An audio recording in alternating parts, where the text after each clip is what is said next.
حاولت كتير ادور وابحث هل تويوتا فعلا عامله عمل للمستهلك المصري. المستهلك المصري بيسمع كلمه تويوتا بيقلب الدنيا، بالنسبه له شركه يعني مفيش بعدها ولا قبلها. فتويوتا منزله عربيه جديده للسوق المصري، تويوتا الاربان كروزر. فتعالوا نشوف العربيه دي مالها وايه اخبارها. يلا بينا يا سيدي. دي التويوتا الجديده الاربان كروزر اللي بتطلع من نفس خطوط الانتاج المشتركه ما بين تويوتا وسوزوكي. العربيه دي بتتقدم بموتور 1500 سي سي تنفس طبيعي 4 سلندر. الموتور ده بيطلع 103 هورس باور و138 نيوتن متر، توصل بفتيس اوتوماتيك من 4 نقلات. طبعا الارقام دي هتسمعها وهتقول لي ارقام ضعيفه. ما انا عارف، ما استنى معايا بس للاخر. عندك ال اي دي قدام، عندك مرايات ضم كهرباء واشارات في المرايات والكيلس انتري، مفيش فامي، وعندنا الديزاين الخلفي زي ما احنا شايفين كده، في سنسور وفي كاميرا، وديزاين خلفي برده شيك. والديزاين بص عامل ازاي، يعني هو حلو، عجبني بصراحه. العربيه دي عجباني من ورا بصراحه ومن قدام، يعني هي بصراحه الديزاين بتاعها حلو. دي الشنطه الخلفيه، وتويوتا طبعا من الشركات اللذيذه اللي بتجيب دواسات مع العربيه. شنطه مش كهرباء، دي بالمناسبه الفئه الاولى من العربيه بتتقدم بفئتين، الفئه الثانيه بتبقى تو تون، مش لون واحد زي دي. طيب ادي العربيه من جوه. العربيه من جوه خلينا نستخدم الكيلس انتري. دورنا العربيه تاتش سكرين، عدادات انالوج عاديه مفيش اي حاجه، تكييف تاتش، عندنا الفتيس الاربع نقلات اهو، وهنا عندي مساحه تخزين، عندنا هنا كاب هولدر. ده المفتاح بتاع العربيه. المفتاح ده طبعا شفناه في عربيات كتير من تويوتا ومن سوزوكي، يعني هو ما انا بقول لكم هو نفس خطوط الانتاج. ادي الكاميرا، تحكم طاره، مثبت سرعه، وهنا الرد على المكالمات، مرايات ضم كهرباء. في ايه تاني يا جدعان من جوه؟ والله مش لاقي حاجه اقولها بصراحه.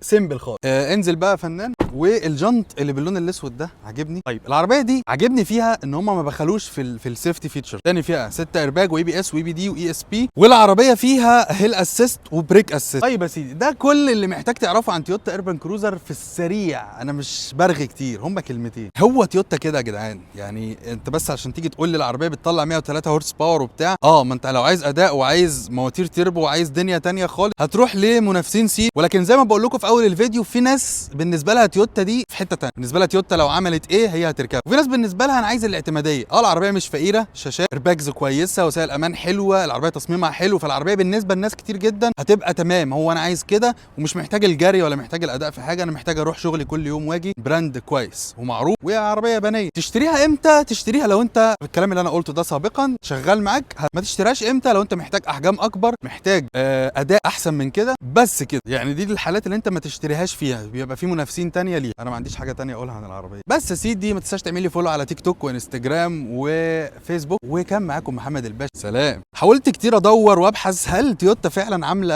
عمل للمستهلك المصري. المستهلك المصري بيسمع كلمه تويوتا بيقلب الدنيا، بالنسبه له شركه يعني مفيش بعدها ولا قبلها.